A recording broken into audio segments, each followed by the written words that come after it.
Media समाज का आईना है। इस आईने में कभी कभी ऐसी तस्वीरें कैद हो जाती हैं जो दिल को झकझोर देती हैं। कुछ ऐसा ही हुआ हमारे साथ। ये देखिए, छोटा बच्चा देखिए पेन बेच रही है। क्या करते हो बच्चा? पेन बेचता है।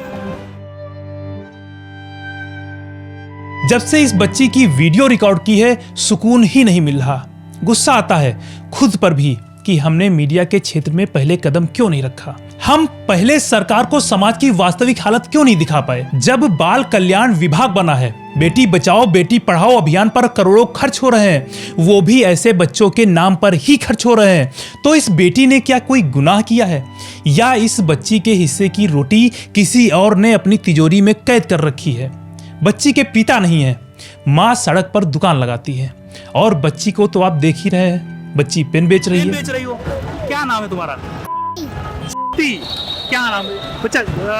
कितने पेन बेची सुबह से? अभी नहीं बेचा। अभी नहीं बेची हो। मम्मी पापा क्या करते हैं? मम्मी या पापा नहीं।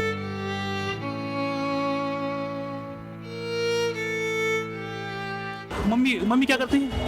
मम्मी की चांद ताला की दुकान है। हैं? चांद ताला की। अच्छा, चेन ताले की दुकान है। तो बच्चा तुम भी मेहनत करती, पढ़ाई नहीं करती हो? स्कूल?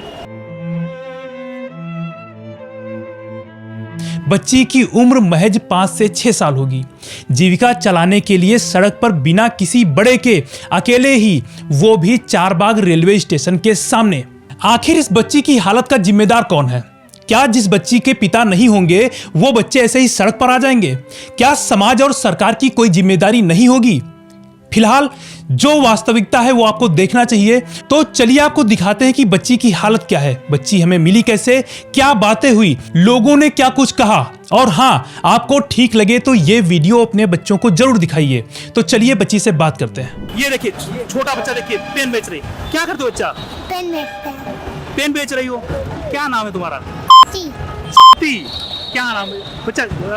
कितने पेन बेची सुबह से? अभी नहीं बेचा। अभी नहीं बेची हो। मम्मी पापा क्या करते हैं? मम्मी या पापा नहीं। मम्मी पापा नहीं है। कहाँ रहती हो? मौया। कहाँ? मौया। मवैया। अच्छा, तो अभी पेन नहीं बिके? भैया जेब कितने का है? 20। हाँ? 20 का। 20 का ले लीजिए, गिन लीजिए कितने हैं। तो ये बताओ बच्चा, तो मम्मी क्या करती है?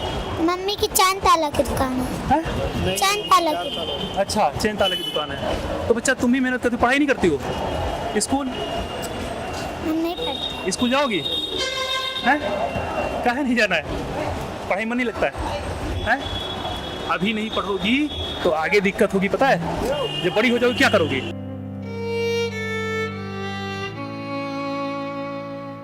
क्या करोगी? बड़ी होगी, तुमको पढ़ना लिखना नहीं आएगा तो क्या होगा? हैं? कहीं जाना होगा, कैसे जाओगे? हैं? सब लोग तुमको परेशान करेंगे, तुम क्या करोगी? हैं? आगे तो जरूरत पड़ेगी ना पढ़ाई की। छोटी हो तो मम्मी है, अभी बच्चे हो तो सब लोग प्यार में दुलार में सब काम कर देते हैं। बड़ी हो जाओगे प्यार दुलार में थोड़ा ना करेंगे, है ना? जो तुम ये कलम बेच रही हो, अगर हम लोग पढ़े नहीं तो ये कलम क्यों खरीदेंगे? हाँ बताओ, अगर पढ़े लिखे ना हो तो कलम क्यों खरीदेंगे? कलम क्यों खरीदेंगे बताइए, फिर से एक बार सवाल रिपीट कर लीजिए। अगर जो तुम ये पेन बेच रही हो बाबू, अगर हम लोग पढ़े लिखे ना हो तो ये पेन हम क्यों खरीदेंगे? इस पेन का हमें महत्व ही नहीं पता चलेगा। इस कलम में बहुत ताकत है, पढ़ना लिखना चाहिए। भविष्य में कुछ बनना है कि कुछ बनना है कि नहीं बाबू? डॉक्टर इंजीनियर बनना है, जो भी बनना है अपने दम पे खुद पे बनो। सबसे पहले तो ये व्यवस्था गवर्नमेंट को ही देखनी चाहिए। जो ये छोटे छोटे बच्चे हैं इनके लिए एक संस्था चलानी चाहिए, जो कि आके हमारे भीड़ में देखें। ऐसे छोटे छोटे नादान बच्चे हैं जिनके माँ बाप स्वयं इन्हें पेन बेचने के लिए पढ़ाई से इतना डर रही हैं। इनके लिए एक व्यवस्था अलग ही करनी चाहिए, जो आके हमारी गवर्नमेंट देखे। इन लोग को एक जगह एकजुट होकर इनके माँ बाप से बात करके इनके अच्छे जीवन विचार के लिए थोड़ा सा सरकार को एक कदम आगे देखना चाहिए। जीएसटी लागू कर रहे हैं, करिए, ज्यादा कर रहे हैं, कोई दिक्कत नहीं है, लेकिन आने वाले युवाओं की भविष्य तो देखिए। ये रोड पे आज टल रहे हैं, कल इन्हें क्या नहीं किसके हाथ में पड़ जाए, कोई आतंकवादी के हाथ में पड़ जाए, कोई किसी के हाथ में पड़ जाए, तो क्या इससे ये भारत सफल है? नहीं है। इनके भी विषय में सोचना चाहिए। गवर्नमेंट को एक छोटी सी संस्था बनानी चाहिए जिसमें हम जाके देखें रोड पे ये अगर अभी कोई सी भी बात हुई तो बोलते हैं 18 साल के अंदर कहीं कोई बंदा काम कर रहा है तो बोलते हैं काम नहीं मिलेगा। बच्चे हैं, ये तो 18-20 साल के नहीं होंगे, 8 साल के भी नहीं होंगे, 6 या 7 साल के हैं। इन बच्चे के बारे में गवर्नमेंट को खुद सोचनी चाहिए, पढ़ाई बारे में युवाओं के बारे में सोचो। जो आने वाली सरकार, मैं आपसे माननीय मोदी जी से मैं निवेदन करूंगा कि इन लोग के बारे में एक छोटी सी संस्था बनाए। इस देश में मैं बता रहा हूँ कम से कम 20 से 25 लाख बच्चे ऐसे ही होंगे, अपने इच्छाएं अंतरों को ना जो दफन कर चुके हैं। अब इनसे पढ़ाई के बारे में पूछ रहे हैं, डर रही हैं। इनके घर वाले कभी बताए नहीं कि पढ़ाई से क्या हो सकता है। कल की ये IAS PCS भी बन सकती हैं अगर गलत हाथों में पड़ गई तो एकदम बड़ी आतंकवादी भी बन सकती हैं सर। क्या है, आप यहाँ पे देखिए ना 4 बाग में क्या होता है। जो औरत है पढ़ी लिखी नहीं है, जिस्म का, मैं सीधा बोलता हूँ सर, जिस्म का धंधा करके अपना पेट। काम करती ये अगर यही सरकार आगे सोचे तो इन लोग के बारे में ऐसा नहीं होगा। क्या वो लोग नहीं पढ़ सकती हैं?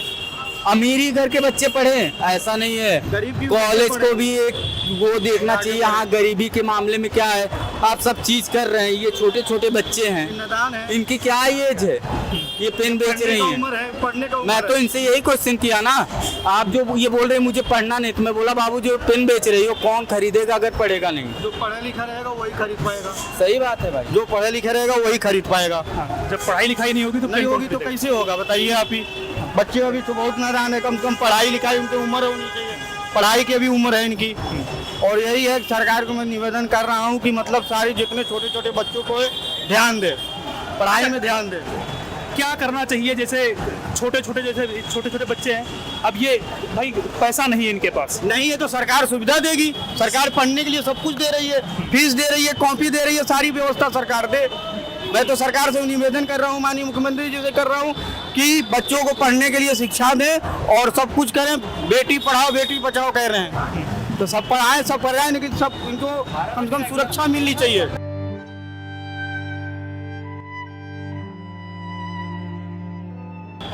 तो ये है देश का भविष्य, ये हमारे छोटे छोटे बच्चे हैं।